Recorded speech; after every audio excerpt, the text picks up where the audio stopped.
Bonjour à tous et bienvenue au webinaire d'introduction à l'infrastructure cloud réseau de Cisco Meraki.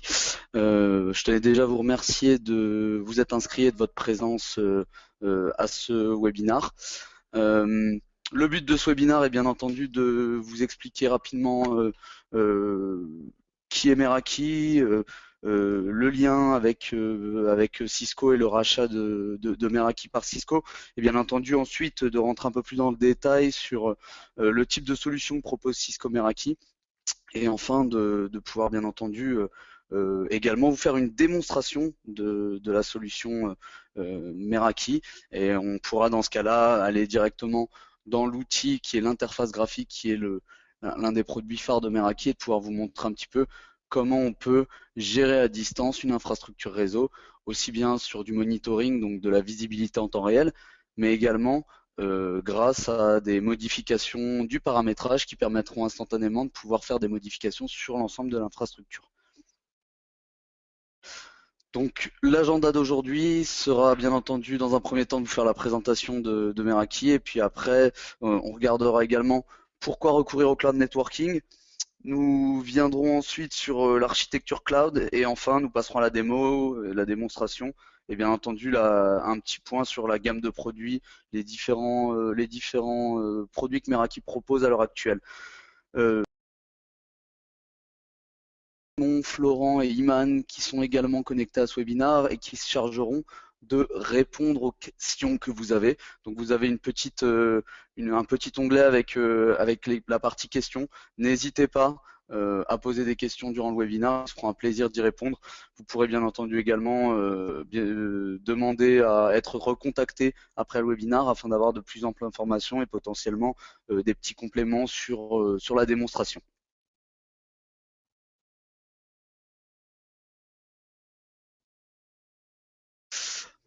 Alors, Meraki a été créé en 2006 aux États-Unis. C'est une entreprise qui, à la base, est basée à San Francisco, et qui a commencé à être célèbre aux États-Unis puis dans le monde entier grâce à sa gamme de produits point d'accès, donc la gamme MR que vous voyez sur la gauche en bas de l'écran, et qui a été vraiment le premier produit phare de Meraki.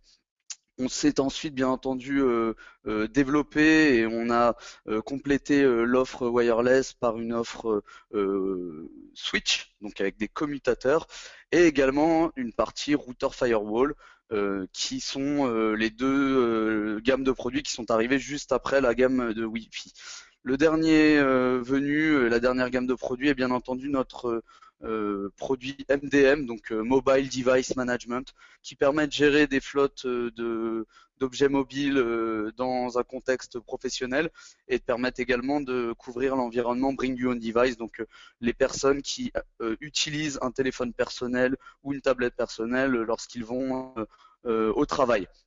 Le point commun entre ces quatre produits est bien entendu l'interface graphique que vous voyez au-dessus avec ces trois photos d'écran, qui est une interface graphique basée sur le cloud. C'est la grosse différence entre Meraki et beaucoup de compétiteurs ainsi que Cisco traditionnel.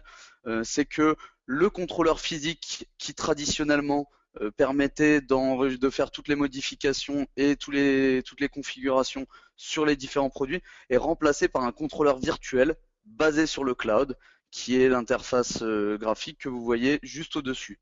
Donc cette interface graphique, comme vous pouvez le voir, est un petit peu Googleisée, si on peut le dire ainsi. Les Américains aiment bien dire Google-like. Et la raison la principale de cette interface graphique très proche de ce que Google propose est tout simplement que Google a été le premier investisseur de Meraki.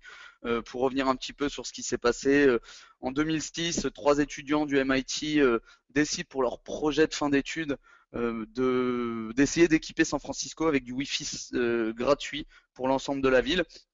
Ils te rendent compte rapidement que pour pouvoir se faire ce projet, ils vont avoir besoin de poser les bornes Wi-Fi sur les toits d'immeubles, et que l'accès est souvent difficile et que c'est beaucoup trop, on va dire, chronophage. Donc, ils ont l'idée d'essayer de gérer ces bornes Wi-Fi grâce à une interface graphique et un contrôleur virtuel qui leur permettrait d'éviter d'avoir à se déplacer et d'éviter à avoir tous les problèmes que peut présenter un projet à aspect multisite tel que celui-ci. Il décide donc de présenter ce projet au MIT et dans l'assistance, une personne de chez Google va leur proposer de leur financer leurs 1000 premiers boîtiers. Et c'est comme ça que la société Meraki a été lancée donc en 2006. Le groupe Sequoia, bien entendu, est le deuxième investisseur qui est arrivé très rapidement après.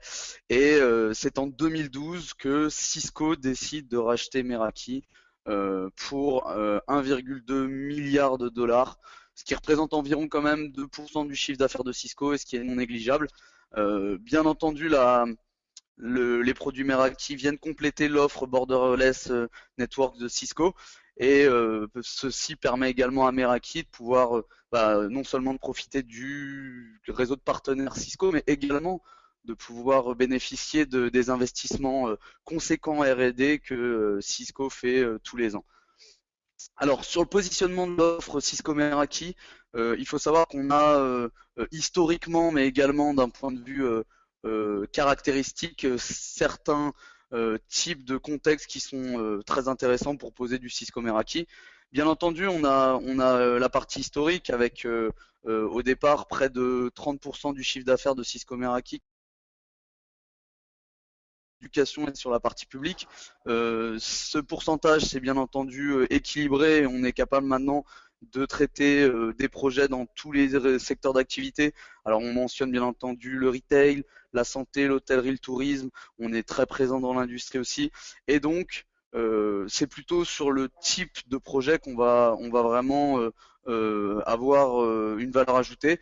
Il faut savoir que ces projets sont souvent des projets où on a une équipe IT qui va être réduite, qui va souvent être une équipe IT pardon, qui a plusieurs casquettes, donc qui va potentiellement aussi bien gérer le réseau que gérer le poste de travail, l'infrastructure et beaucoup d'aspects liés à la partie informatique.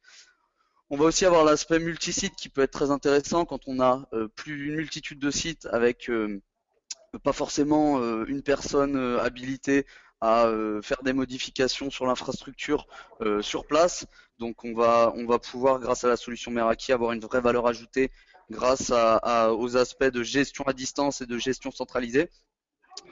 Comme je vous le mentionnais tout à l'heure également, le point qui va être très important est la multitude des types d'utilisateurs du réseau. On va avoir la possibilité de segmenter le réseau avec une partie pour les employés, une partie pour les invités, une partie d'environnement, un environnement de test, et on va avoir la possibilité de créer une multitude d'SSID avec des paramètres de gestion et des niveaux de sécurité différents, et bien entendu l'aspect, l'environnement Bring Your Own Device, une multitude d'objets connectés qui viennent de différents constructeurs, de différents systèmes d'exploitation et qui vont avoir une politique de gestion commune.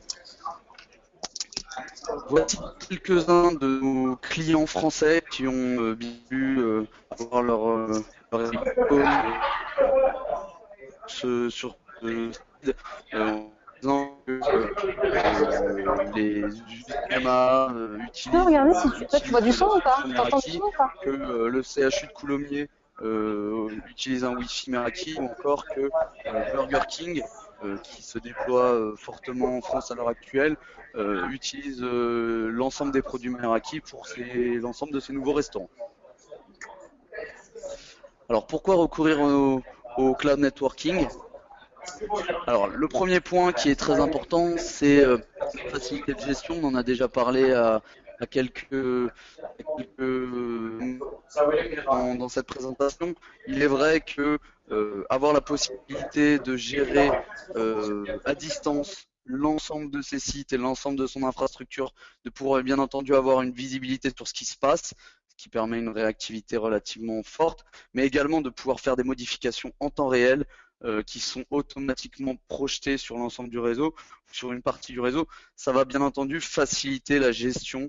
On a également l'extensibilité, et là-dessus, c'est vrai que je parlais de Burger King, c'est un exemple relativement flagrant. Un nombre de magasins un nombre de restaurants qui doit augmenter dans les 2 ou 3 années qui viennent, avec bien entendu un besoin de pouvoir installer du nouveau matériel très rapidement. Il faut savoir que le contrôleur Meraki, qui est un contrôleur virtuel, va bien entendu pouvoir supporter une borne Wi-Fi comme hypothétiquement 10 000 bornes Wi-Fi, ce qui n'est pas le cas avec un contrôleur physique traditionnel sur lequel on doit bien entendu gérer tous ces aspects et essayer d'anticiper au maximum pour bien entendu contrôler les coûts également. Les coûts, on peut facilement se rendre compte que grâce à cette gestion centralisée et à cette extensibilité, on va avoir aussi des économies de coûts, bien entendu, aussi bien dans la détection et la résolution d'incidents que dans la gestion à distance. Et c'est des points sur lesquels on peut bien entendu revenir par la suite si vous avez besoin de plus d'éléments et d'infos un peu plus personnalisées. Cette partie présence analytics qui est une propriété de notre produit qui va être gratuite et qui va être bien entendu intégrée dans le contrôleur virtuel. Cette caractéristique va vous permettre de pouvoir remonter des données brutes d'analyse de ce qui se passe sur votre réseau Wi-Fi. Ça va pouvoir vous permettre de savoir le nombre de personnes connectées, le nombre de visiteurs, et ce grâce à la capacité des bornes Meraki de pouvoir signifier l'environnement et de pouvoir détecter les personnes qui ont un Wi-Fi activé sur leur téléphone et qui ne se sont pas connectés. Ça va pouvoir vous permettre de savoir combien de gens sont passés aux environs d'un magasin potentiellement ou d'une agence immobilière, si on peut prendre un exemple tel que celui-ci. Et ça vous permet également de savoir le taux de transformation entre les gens qui sont passés et les gens qui se sont connectés. Ça va vous permettre de savoir combien de temps en moyenne les gens restent à proximité de la borne Wi-Fi et si ce sont des personnes qui sont des personnes qu'on voit pour la première fois ou si ce sont des personnes qu'on a déjà vues aux environs de cette borne Wi-Fi. Bien entendu, ce sont des données confidentielles, il n'y a pas de personnalisation des données, mais on a la possibilité de remonter ces infos grâce à une API et de pouvoir les exploiter. L'architecture cloud, ce sera le dernier slide avant de passer à la démonstration. Alors, le premier point qui est important, c'est de savoir que ce petit schéma sur la gauche représente hypothétiquement un réseau entièrement composé de Meraki. Ça peut bien entendu également être un réseau où seulement l'un des composants est Meraki. On s'interface complètement avec les produits tiers.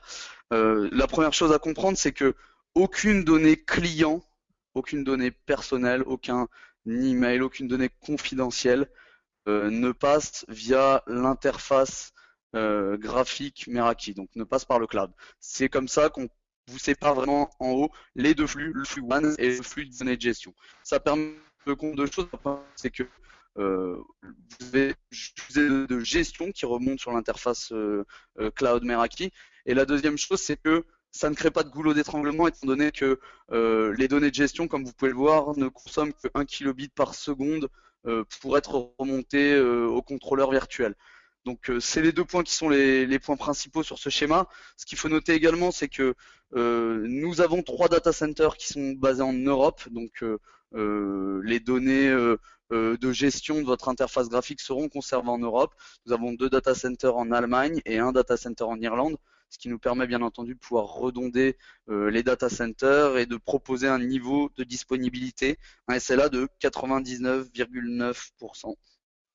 Le dernier point qui est important est que nous sommes bien entendu PCI compliant, donc on est capable de supporter les paiements en ligne et que nous avons également, grâce à ce contrôleur virtuel, la possibilité de pousser les mises à jour de firmware sans avoir à intervenir sur site. Donc les mises à jour de firmware sont inclus dans la licence que vous payez pour le matériel Meraki et ça vous permet bien entendu de pouvoir les installer quand vous le désirez.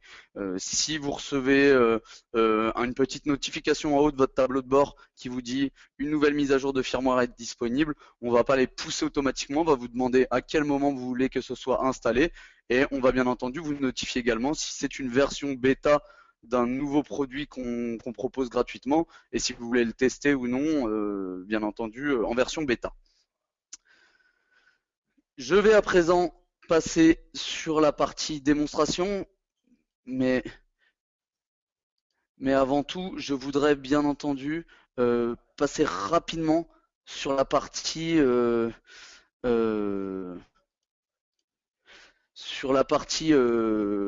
site web, bien entendu. Il faut savoir qu'on se connecte sur Meraki grâce au site web. On a un petit onglet logging ici qui nous permet de pouvoir nous connecter automatiquement au dashboard. Je passe quand même sur la partie site web parce que c'est vrai que je trouve que le site web est très bien fait et qu'on a pas mal d'informations qui sont très intéressantes. On peut voir déjà que dans un premier temps, on a la possibilité de choisir les ressources en français. Et on a ici, euh, sur cette page en français, la possibilité d'avoir des fiches produits pour les différentes gammes de produits. Donc on va avoir les fiches produits des différentes bornes Wi-Fi, les fiches produits pour la partie sécurité, pour la partie commutateur et bien entendu sur la partie mobile. On a également des cas et des références qui sont en français et qui se situent ici. Donc c'est vrai que c'est très intéressant de pouvoir naviguer et même typiquement comparer différents. On a la possibilité ici de cliquer sur l'onglet Compare et là on va avoir une comparaison avec les autres bornes qui sont des bornes bien entendu intérieures pour cette gamme de produits et on va également pouvoir regarder le spec technique sur le site internet.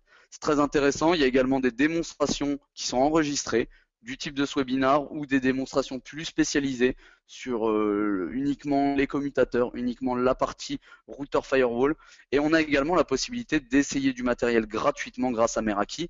En cliquant sur cette partie-là, vous pouvez demander à recevoir du matériel de prêt gratuitement. C'est quelque chose qui est très rare chez les constructeurs. Ça se fait très facilement chez Meraki. Et on ne vous demande ni de payer les frais d'envoi, ni de payer les frais de retour. On vous prête le matériel pendant entre 2 semaines et un mois. Et on peut ensuite si le matériel ne vous convient pas, tout simplement, vous envoyez un bon de transporteur pour que vous puissiez le renvoyer gratuitement. On va maintenant passer sur la partie démonstration. En cliquant sur l'onglet Logging, on voit qu'on a la possibilité de s'authentifier.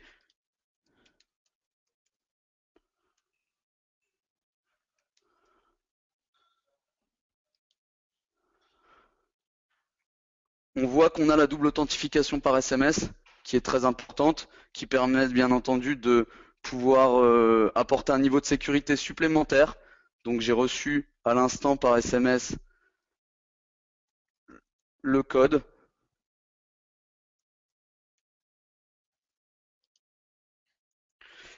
Et là, nous rentrons sur l'interface graphique Meraki. Alors, ce qu'on peut voir dans un premier temps, c'est que sur la gauche, on a des environnements de démonstration qui sont différents. On a un certain nombre d'environnements de démonstration et on voit qu'on a des environnements de démonstration qui sont des environnements clients. On a certains de nos clients qui nous autorisent à pouvoir faire des démonstrations sur leur environnement en lecture seule, bien entendu. Mais c'est selon moi, encore mieux qu'une référence, c'est un gage de confiance et c'est un gage de satisfaction au niveau du produit. Donc on pourrait hypothétiquement aller sur la chaîne Motel 6 aux États-Unis et faire une démonstration sur leurs différents sites. On pourrait aller sur l'hôtel Hilton, on pourrait aller bien entendu sur le MIT qui a été l'un des premiers clients de Meraki suite au petit point d'histoire que je vous ai fait tout à l'heure. Et ce qu'on voit également, c'est que sur la droite, on a une carte, donc avec une intégration Google Maps, qui nous permet de voir en vert tous les points verts correspondent à un réseau Meraki installé. Donc on voit qu'on en a 346 000, un peu plus de 346 000 actifs à l'heure actuelle. On voit bien entendu qu'aux États-Unis, on a déjà un certain niveau de présence. On a bien entendu le territoire qui, pour une grosse partie, est couvert. On peut aller en Europe, bien entendu, et voir que on a toujours les early adopters en Europe, hein, les précurseurs d'un point de vue technologique, que sont l'Angleterre, les Pays-Bas et la Suisse. Et puis on voit qu'en France, avec cet aspect centralisé, on a quand même de plus en plus et c'est vrai vrai qu'on se développe très rapidement dans la France entière. Ce qu'on va faire, c'est qu'on va rentrer sur le réseau Meraki. Il faut savoir que chez Meraki, on a 3 sites principaux. On va avoir le siège à San Francisco, là où l'entreprise a été créée. On a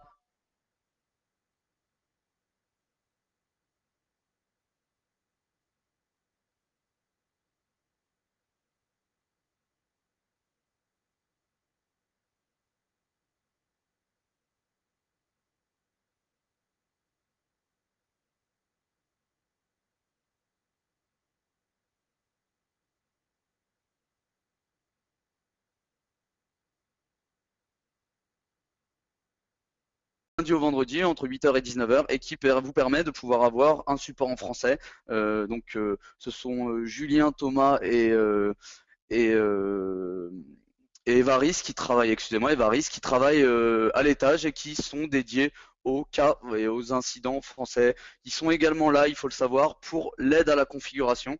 Donc quand vous allez pouvoir recevoir votre borne Wi-Fi gratuite, vous aurez la possibilité, si vous avez un problème de configuration, de pouvoir les contacter en leur demandant du support sur la configuration de votre borne Wi-Fi. Ce qu'on voit sur cette première page, donc qui est la page client, on est sur le premier onglet. Donc on est réparti par onglet. On a le premier onglet qui va vous permettre de gérer l'ensemble de votre réseau. On va avoir hypothétiquement l'onglet sécurité, l'onglet switch, l'onglet Wi-Fi. Et après, on a un deuxième onglet qui vous permet de gérer le reste des aspects de votre organisation. Sur la première page que vous voyez ici, on voit qu'on est sur la page client, donc sur la page utilisateur. Et on a la possibilité, bien entendu, de pouvoir faire des filtres très rapidement. On va avoir la possibilité de filtrer par SSID. On va avoir la possibilité de filtrer par type de matériel sur lesquels les utilisateurs se situent. On va avoir la possibilité de poser une temporalité, les 2 dernières heures, le dernier jour, la dernière semaine, le dernier mois. Et là, ce qu'on va voir, c'est qu'on peut également ici filtrer par personnes connectées, non connectées. Est-ce que ces personnes sont connectées en Wi-Fi? Est-ce que ces personnes sont connectées en filaire? Et on peut très rapidement, par exemple, aller sur les 2 dernières heures. Là, on voit que on a bien entendu en temps réel la consommation de bande passante et on peut ici choisir typiquement d'aller voir uniquement les personnes qui sont connectées en Wi-Fi à l'heure actuelle et on aura la consommation sur les 2 dernières heures. Ce qu'on peut voir très rapidement, c'est qu'on a également la possibilité d'avoir une visibilité sur la partie applicative. Et c'est ce qui est très intéressant sur ces bornes Wi-Fi, c'est que on peut voir très rapidement quelles sont les applications qui consomment le plus de bande passante. Donc on peut voir que chez nous, les premiers sites sont des sites internes, donc c'est plutôt positif pour le bon fonctionnement de l'entreprise. Mais on voit que par exemple en 13e position, nous avons YouTube. On peut rentrer sur l'application YouTube et on a la possibilité de voir les personnes qui sont les personnes qui consomment le plus de bande passante via YouTube sur les 2 dernières heures. Donc on peut voir que par exemple on a un Jurasuax qui consomme près de 64% de YouTube à l'heure actuelle. Donc on peut rentrer sur cet utilisateur qui n'est plus connecté mais qui était connecté en Wi-Fi. On peut même voir son dernier le dernier endroit où il a été connecté sur la carte. Donc il était connecté à cette borne Wi-Fi, la C6C030B. On peut voir que c'est une personne qui utilise un ordinateur Intel 7 et on peut voir également la découpe de sa consommation sur les dernières heures. Bien entendu, on a masqué les sites qui sont confidentiels pour Meraki. Ce qu'on pourrait faire dans ces cas-là, c'est en voyant qu'il y a un abus de bande passante concernant cette personne, c'est tout simplement de bloquer cette personne en lui marquant un petit message. Et là, on bloquerait définitivement du réseau jusqu'à décision de faire demi-tour et de le débloquer. Cette personne, elle ne pourrait plus se connecter au réseau. On a également la possibilité, et grâce au paramétrage de groupe extérieur, de pouvoir, par exemple, catégoriser cette personne dans un groupe d'utilisateurs qui va avoir une gestion et des règles d'utilisation du Wi-Fi qui vont être différentes des autres. On pourrait, par exemple, placer cette personne, au lieu de la bloquer, ce qui est un peu drastique, la placer sur la partie bandwidth abuser, donc ça veut dire une personne qui abuse de la bande passante de l'entreprise. Et dans ces cas-là, à partir du moment où je sauvegarderai, bien entendu, je suis en lecture seule, hein, et c'est pas plus mal, on va dire, on pourrait placer cette personne dans ce groupe qui serait un groupe où on aurait limité la bande passante disponible pour l'application YouTube. Mais on va y revenir tout à l'heure. Ce qu'on pourrait faire également, en revenant sur la partie client, c'est voir que sur les personnes connectées à l'heure actuelle, on peut une nouvelle fois rentrer sur une personne qui est connectée à l'heure actuelle. On a la possibilité de savoir environ où se situe la personne, donc à 5 mètres près, hein, c'est à peu près le degré de précision que propose le Wi-Fi. On voit que cette personne est basée au 500 Terry François Boulevard au 4e étage. Donc c'est le siège de Meraki à San Francisco. On voit que cette personne qui est Vanessa est connectée à ce point d'accès, qu'elle a un niveau de signal qui est relativement, on va dire, satisfaisant. Et on a bien entendu également la possibilité de remonter grâce à la fonction topologie jusqu'à la tête de réseau et savoir quel est le parcours que Vanessa utilise pour remonter jusqu'à la tête de réseau. Vous comprenez bien que cette fonction de topologie est très intéressante, notamment lorsqu'on est dans la détection d'un incident potentiel. Ça nous permet de savoir quel est le parcours et de savoir quels sont les différents matériels qui sont sur le chemin et qui pourraient potentiellement être en cause dans une détection d'incident. On voit qu'en tête de réseau, on a notre MX400, donc qui est notre routeur firewall, et on voit qu'après, on a plusieurs switches, un MS420-48, un MS420-24 et un MS320 48 ports full power. Donc on peut hypothétiquement remonter d'abord sur le point d'accès. Vanessa nous dit qu'elle a un problème et que elle n'arrive pas à se connecter au point d'accès suivant. On va avoir la possibilité, donc là maintenant on est sur le point d'accès en lui-même. On va avoir la possibilité déjà de voir où il se situe, hein. C'est grâce à l'intégration de Google Maps, on va avoir la possibilité de rentrer nos plans en PDF et de pouvoir positionner les bornes Wi-Fi pour que on ait en cas de problème et de besoin d'intervention la possibilité de détecter immédiatement où se trouve le point d'accès. On va avoir la possibilité de regarder également tous ces outils, ce qu'on appelle des live tools, qui sont des outils en temps réel. Là, on peut voir bien entendu le trafic en temps réel sur la borne. On peut voir si on avait un problème et qu'on voyait que le point d'accès n'était pas utilisé, on pourrait très bien pinguer ce point d'accès pour voir si c'est un problème hardware ou un problème lié au point d'accès en lui-même. Donc on aurait la capacité de voir que ce point d'accès a un taux de perte de 0%, qu'il a un temps de réponse qui est très satisfaisant, et donc on pourrait dire à Vanessa, bah, c'est pas un problème qui est lié au point d'accès, c'est un problème qui est lié à votre connexion au point d'accès. Et dans ce cas-là, on pourrait déjà troubleshooter le problème en allant voir si c'est un problème de mot de passe, si c'est un problème sur le hardware de Vanessa directement, sur l'ordinateur de Vanessa. Si on avait un problème sur le point d'accès et qu'on voyait que le point d'accès ne répondait pas, on a dans ces cas-là la possibilité de remonter d'un cran et de voir si c'est un problème de câble. Donc on voit ici que le point d'accès est connecté au switch IDF 422 au port 21. Donc on a la possibilité de remonter sur le switch, et là on est sur le switch Meraki.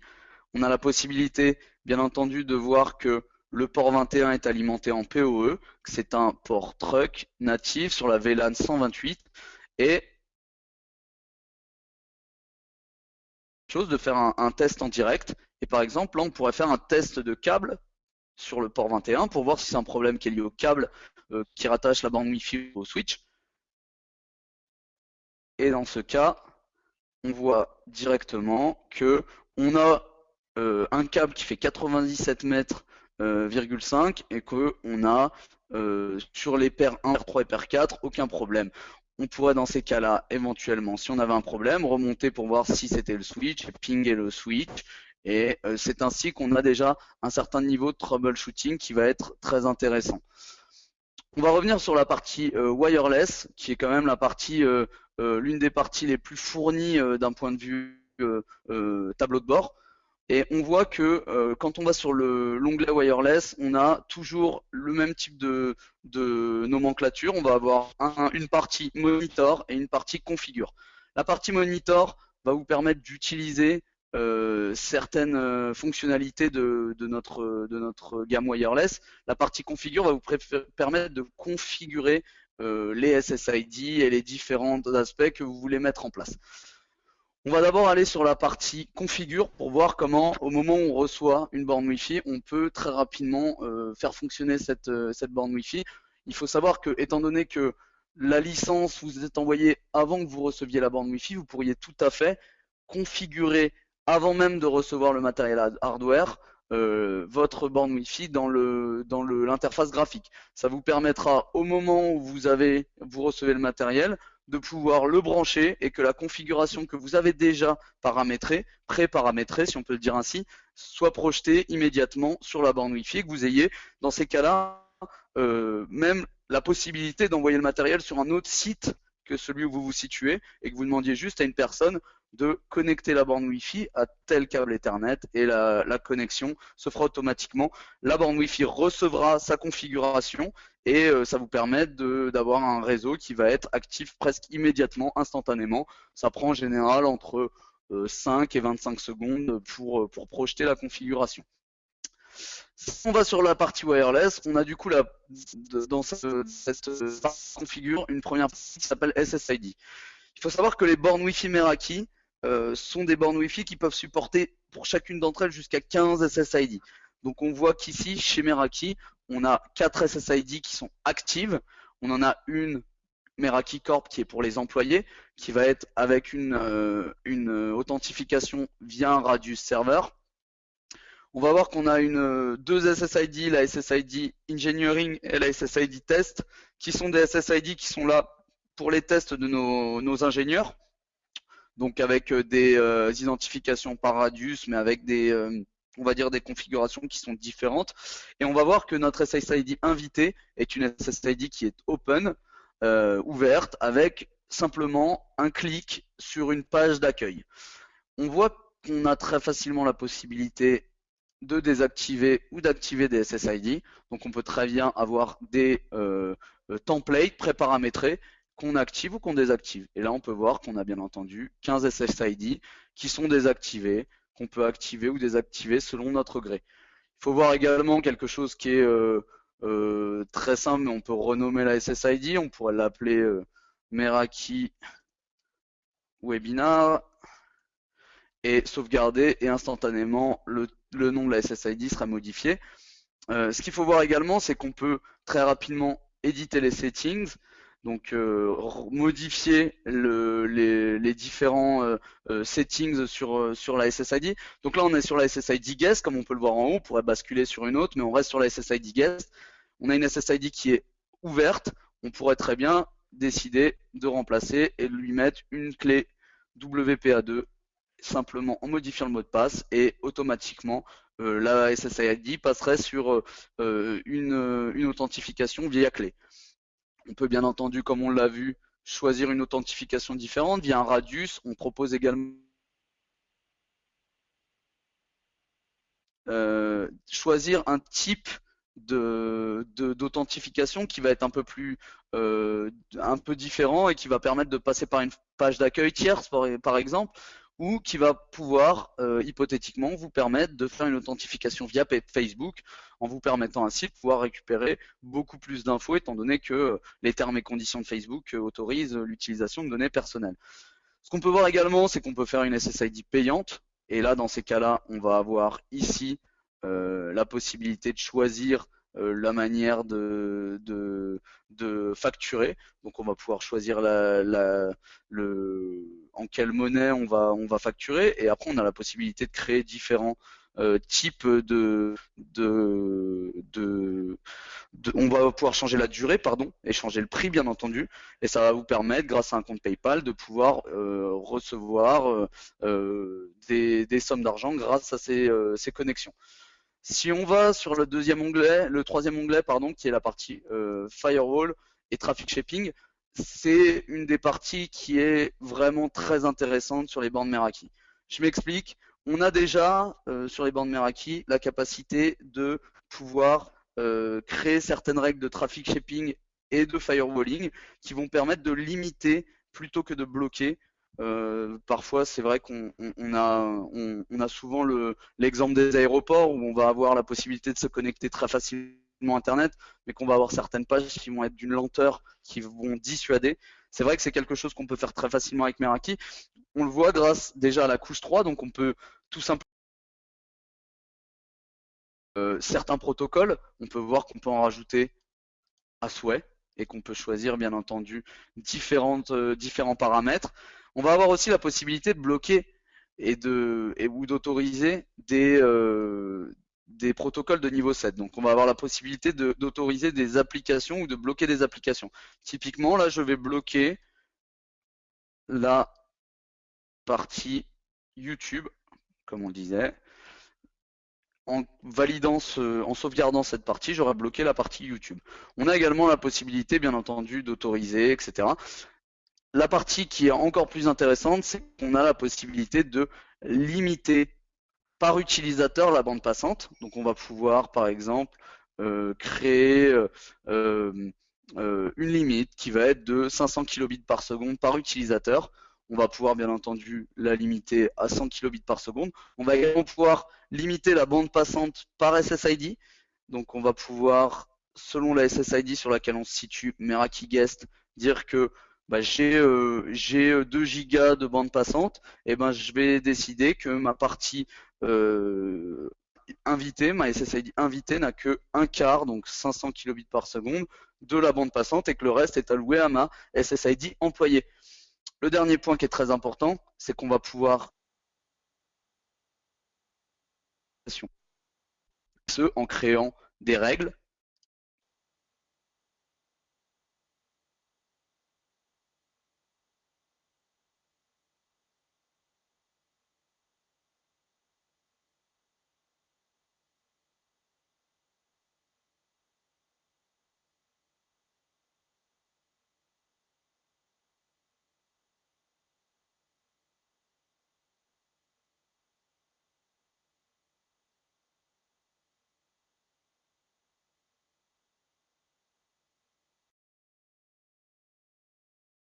Ça me permettra de prioriser l'utilisation de ma bande passante et d'éviter que on ne la plupart de ma bande passante sur des applications qui sont pas forcément des applications qui sont prioritaires pour mon activité.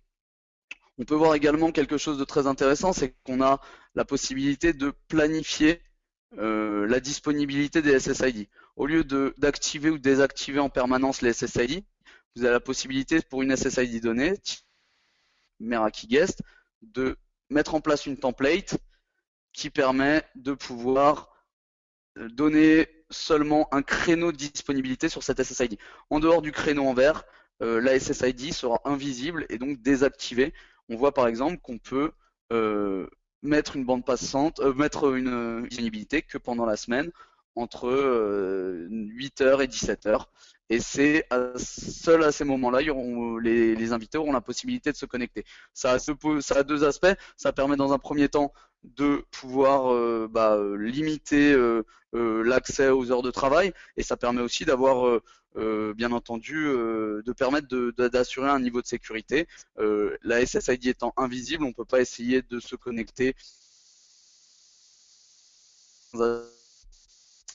Ce que je voulais vous montrer rapidement, c'est quelques points qui sont importants. Si on va sur la partie ici, on a la possibilité de voir l'ensemble des bornes Wi-Fi qui sont sur votre réseau. On a la possibilité, bien entendu, de voir très rapidement si elles sont connectées ou non. On a également la possibilité, en sélectionnant plusieurs, pardon, excusez-moi, en sélectionnant plusieurs, de pouvoir leur appliquer des étiquettes pour pouvoir les retrouver plus facilement. Par exemple, on utilise des étiquettes pour le 3e, le 4e étage, etc. On a la possibilité aussi d'assigner une adresse IP très facilement. Et on a la possibilité aussi de les déplacer d'un réseau à l'autre.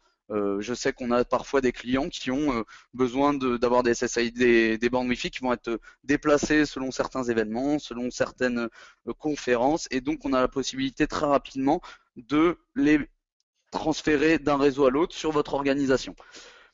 Quelque chose qui est très important également et qui permet de pouvoir voir très rapidement certaines choses, c'est ce qu'on appelle la heatmap.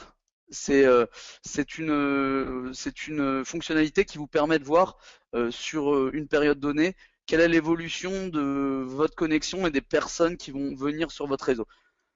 On lance ici la consultation et on va voir qu'au fil de la journée, on va avoir un niveau de densité de connexion qui va augmenter au fur et à mesure. Ça peut permettre de corriger certains aspects. Typiquement, on pourrait se dire que cette borne Wi-Fi est très peu sollicitée. On sait que chez Meraki, c'est le côté des ingénieurs, mais on pourrait très bien décider de la rapprocher au centre pour pouvoir décharger un peu les bornes Wi-Fi qui ici sont énormément sollicitées tout au long de la journée. Ça pourrait permettre de pouvoir équilibrer un peu les zones chaudes et bien entendu de ne pas avoir une borne Wi-Fi qui est mobilisée sur une partie qui est presque une zone non utilisée du bureau. C'est une fonctionnalité qui est complètement gratuite et qui vous permet de pouvoir avoir certaines données et ça peut vous être très utile. On a également une fonction qui s'appelle Air Marshal qui va vous permettre de pouvoir avoir un niveau de sécurité optimum. Il faut savoir que toutes les bornes Wi-Fi Meraki ont une troisième antenne qui est dédiée à scanner l'environnement pour éviter toute intrusion et tout SSID pirate. Donc les bornes Wi-Fi scannent en permanence grâce en fonction de l'emploi du temps de scan que vous leur donnez, hein, bien entendu, et sont capables de dire si on a des SSID pirates dans l'environnement, donc des rogue SSID. Ça va vous les lister et ça va vous demander ce que vous voulez en faire. Donc vous pouvez bien entendu les contenir. Après, il est vrai qu'on a parfois des SSID pirates qui n'ont pas besoin d'être contenus, mais ça vous donne un niveau de sécurité supplémentaire. Et il faut savoir que si vous contenez une SSID, grâce à la technologie meshing, l'ensemble des Wi-Fi qui sont dans le périmètre de la borne Wi-Fi qui a détecté la SSID pirate vont être informés de cette présence et vont donc la contenir également. Ça peut être très utile quand on ne sait pas d'où vient un émetteur et donc de pouvoir contenir en attendant de savoir de quoi il s'agit. On va passer maintenant sur la partie switch pour pouvoir vous montrer quelques aspects de la partie switch. On voit qu'on a exactement la même configuration, une partie monitor, une partie configure. On va aller sur le premier onglet de la partie configure et ça va nous permettre de pouvoir voir très rapidement les différents switches que nous avons. Donc nous avons 52 switches chez Meraki. On va avoir la possibilité, bien entendu, d'aller voir différents switches. On va leur poser également des tags, donc des étiquettes. On voit que ici on a des switches qui ont plusieurs étiquettes. 5e étage, MDF, Core, Fiber, South. Donc on peut poser des étiquettes, ça permet de retrouver très rapidement. Par exemple, si on tape Core, on va avoir les switches qui ont l'étiquette Core qui vont ressortir immédiatement. Ce qu'on peut faire également, c'est bien entendu sélectionner un switch et on va avoir la possibilité de cloner la configuration de ce switch sur un autre switch de la même famille. Bien entendu, je suis en lecture seule donc je ne peux pas le faire, mais on pourrait très simplement choisir le switch BD Core Backup et en choisir un deuxième, cliquer sur clone, la configuration du premier serait automatiquement clonée sur le deuxième. Ça peut permettre, lorsqu'on a des sites qui sont identiques, de pouvoir très rapidement projeter une configuration sur un switch et tout l'ensemble des configurations sur les ports seront copiées. Ce qu'on peut voir également, et ce qui est intéressant, c'est qu'on a la possibilité d'aller sur les switches, sur les ports des switches. Et c'est là qu'on va rentrer dans les aspects qui peuvent être des aspects virtual stacking, etc. On va pouvoir avoir la possibilité d'affecter des VLAN et on va avoir la possibilité aussi de configurer un ou deux ports de chacun de mes switches qui sont sur 3 sites distants en quelques secondes. Donc là, on voit qu'on a l'ensemble de nos ports, on a 1342 ports. On va avoir la possibilité de sélectionner typiquement ces 3 ports, éditer, et là on va avoir la possibilité de créer des modifications ou créer des règles très rapidement. On voit qu'on pourrait les passer en trunk, on pourrait les passer en access, on pourrait modifier la VLAN, on pourrait leur appliquer des règles type des règles de sécurité en bloquant le port sur le premier matériel et la première adresse MAC qu'il aura reconnue, et donc après il sera inutilisable par d'autres matériels que cet appareil avec sa MAC adresse. Et on voit qu'on a la possibilité également très rapidement de faire des recherches, d'agréger, de séparer des ports pour pouvoir augmenter ou diminuer la bande passante qui passe au travers. Je souhaiterais rapidement maintenant monter sur la partie sécurité pour vous montrer un ou deux aspects. Il nous reste environ 5 minutes, donc n'hésitez pas, bien entendu, si vous avez des questions, je le répète, à solliciter mes collègues qui sont en train d'y répondre actuellement. On aura également, bien entendu, la possibilité de dispenser des démonstrations plus personnalisées et plus ciblées sur la partie switch ou sécurité, si c'est les aspects qui sont les plus intéressants pour vous. On voit qu'on a la même possibilité sur la partie sécurité. On peut aller voir bien entendu notre tête de réseau et on a la capacité de voir le trafic en temps réel. On a deux ports WAN bien entendu, comme vous pouvez le voir.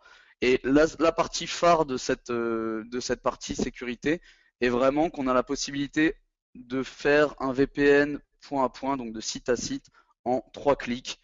Et lorsqu'on a deux dispositifs Meraki qui sont sur deux sites distants, on va avoir la possibilité, bien entendu, de mettre en place un VPN en quelques instants. Les 3 clics, entendu, on va avoir en premier temps le choix de prendre le split tunnel ou le full tunnel. Le split tunnel signifie que on va avoir la possibilité d'avoir certains sites qui vont remonter directement à Internet. Le full tunnel signifie que vous avez un concentrateur que vous choisirez et qui va être le point central par lequel tout l'accès à Internet va devoir passer. Le deuxième choix, ça va être de savoir si vos sites communiquent entre eux. Typiquement, j'ai un site central et 5 sites autour. Est-ce que mes 5 sites, on va dire satellites, communiquent entre eux ou est-ce qu'ils ne communiquent qu'avec le site central? Ça va vous permettre, bien entendu, de pouvoir choisir. Et à partir de là, on va avoir la possibilité, en ayant la liste de nos matériels Meraki qui seront placés ici, la possibilité de choisir si oui ou non on crée un tunnel VPN entre ces sites. On sauvegarde et on a à partir de là un réseau VPN qui est mis en place en 3 clics. Et donc là, vous pouvez voir que nous, on a l'ensemble de nos dispositifs connectés. On a également des téléworkers, donc des personnes qui travaillent à distance avec des boîtiers Z1, comme vous pouvez le voir ici, qui sont des mini routeurs firewall. Et on va avoir la possibilité de faire ça très rapidement. On a bien entendu la possibilité de se connecter avec des VPN tiers, et ce grâce au client VPN. Et dans ces cas-là, on peut voir que ça va être quelque chose de beaucoup plus traditionnel au niveau de la configuration, avec un VPN serveur, un VPN subnet, etc., etc. Une authentification, un Active Directory server. Le dernier point qui est important, c'est que sur cette partie sécurité, on a également la possibilité de poser bien entendu du traffic shaping. Toutes les options et les fonctionnalités qu'on avait sur la borne Wi-Fi, on va pouvoir les poser également en tête de réseau. Donc après, c'est un choix à faire. On peut très bien imaginer que certaines requêtes sont bloquées au niveau de la borne Wi-Fi grâce au traffic shaping et au content filtering de la borne Wi-Fi. Et on peut imaginer que sur la partie router firewall, on pose d'autres règles. Ça peut éventuellement permettre d'éviter de surcharger le réseau, bien entendu. Donc certaines règles déjà bloquées au niveau de la borne évitent qu'on ait à faire un aller-retour sur l'ensemble du réseau pour que ce soit bloqué par la tête de réseau et par le router firewall en tête de réseau et que la requête redescende pour être notifiée à l'utilisateur. On voit qu'on a la possibilité, bien entendu, de gérer la bande passante sur les deux ports WAN. Et là, on va avoir, comme on l'a fait précédemment, la possibilité de créer des règles de traffic shaping. Il faut savoir qu'on propose deux types de licences avec la partie sécurité.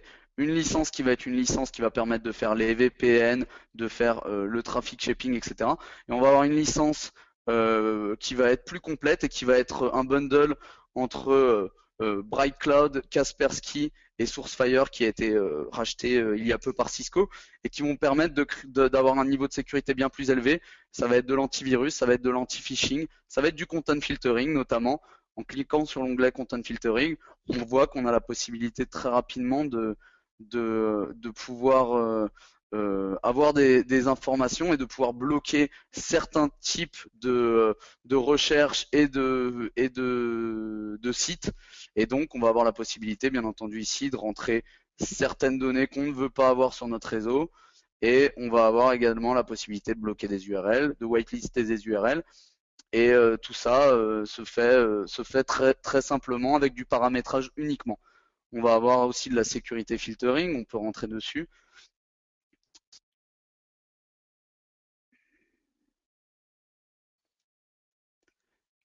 Et donc tout ça est dans une licence qui va être une licence propre et qui va permettre d'avoir ce bundle. Donc comme vous le voyez ici, on a la possibilité de faire de la malware détection, on a la possibilité également de faire de la détection d'intrusion grâce à Sourcefire. Et tout ça se fait uniquement en paramétrage, Meraki étant là un concentrateur qui permet de pouvoir centraliser l'ensemble de la gestion. Voilà pour la partie démonstration. J'aimerais revenir très rapidement sur la gamme de produits Meraki. Donc, on en a parlé hein, des bornes Wi-Fi. Donc, on a des bornes Wi-Fi intérieures, extérieures, avec du MIMO 2x2, 3x3, des bornes N, des bornes AC. Et donc, dans ces cas-là, vraiment, n'hésitez pas à contacter le commercial qui est en charge de votre région. Il sera un plaisir, bien entendu, de vous aiguiller là-dessus, de vous aider et puis de vous apporter également le support avant-vente si vous avez besoin d'informations. La partie sécurité, on vient d'en parler avec des routeurs firewall. On a plusieurs modèles en fonction du besoin en bande passante et du nombre d'utilisateurs. Donc on a la possibilité de faire bien entendu de l'agrégation de liens, de la détection de contenu et de la détection d'intrusion bien entendu. Et la possibilité de créer des VPN point à point très très rapidement avec une simplicité très très marquante. Un dernier aspect avant de passer à la partie MDM, donc Mobile Device Management, la partie switch. On a des switch 8 ports, 24 ports, 48 ports, avec la possibilité de faire du niveau 2, du niveau 3. On peut également, bien entendu, avoir on a la possibilité d'avoir des switches non PoE ou PoE, et bien entendu les aspects de virtual stacking, de capture de paquets à distance, de test de câbles, comme on l'a vu. Le dernier point est bien entendu notre solution MDM que je vous invite à tester étant donné qu'elle est gratuite pour moins de 100 appareils connectés. Donc vous pouvez tout simplement vous créer un accès dans le tableau de bord et tester directement la solution MDM. Ça vous permettra d'avoir l'ensemble des fonctionnalités gratuitement. Il faut savoir que la solution est gratuite en dessous de 100 devices connectés. Dès qu'on passe au-dessus de 100 devices, on va avoir un prix à l'année par device. Mais il faut savoir que nous sommes les moins chers du marché sur ce type de solution. Voilà, il me reste plus qu'à vous remercier pour votre temps. J'espère que ce webinaire a répondu à certaines de vos questions, pardon. J'ai bien entendu pas eu la chance et le temps de pouvoir passer en revue l'ensemble des fonctionnalités Meraki.